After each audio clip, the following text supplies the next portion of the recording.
भूतिया परछाई एपिसोड 2। रात के अंधेरे में सिद्धार्थ अपनी बाइक पर सुनसान सड़क से होकर हवेली की ओर बढ़ रहा था। घड़ी की सुइयां आधी रात का संकेत दे रही थीं। चारों ओर घना सन्नाटा था।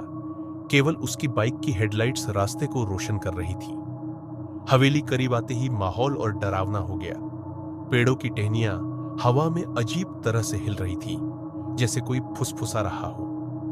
हवेली के दरवाजे पर पहुंचकर सिद्धार्थ ने बाइक रोकी। यह वही जगह थी जहां से आदित्य लापता हुआ था।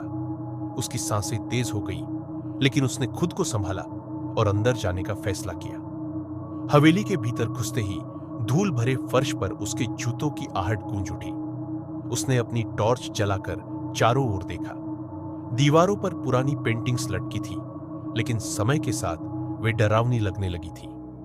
टॉर्च की रोशनी एक अंधेरे गलियारे में पड़ते ही कुछ हलचल सी महसूस हुई। सिद्धार्थ ने झिझकते हुए कदम बढ़ाए। गलियारे के अंत में एक बड़ा पुराना आईना रखा था, जिस पर मोटी धूल की परत जमी थी। लेकिन जब उसने उसे गौर से देखा तो लगा जैसे आईने में कुछ हिल रहा हो। टॉर्च की रोशनी पड़ते ही उसमें एक धुंधली परछाई उभर आई। सिद्धार्थ की आंखें फटी रह गईं। वह परछाई किसी और की नहीं, बल्कि आदित्य की थी।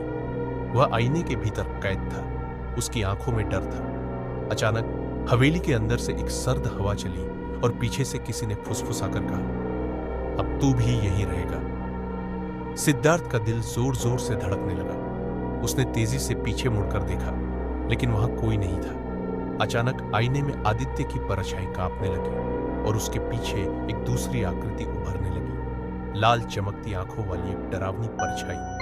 डर के मारे सिद्धार्थ ने जेब से अपनी हनुमान चालीसा निकाली और पढ़ने लगा। हवेली की दीवारें गूंजने लगी, आईना कांपने लगा और तेज चीख हवेली में भर गई। अचानक आईना चटक कर टुकड़ों में बिखर गया। सब कुछ शांत हो गया। सिद्धार्थ ने चारों ओर देखा।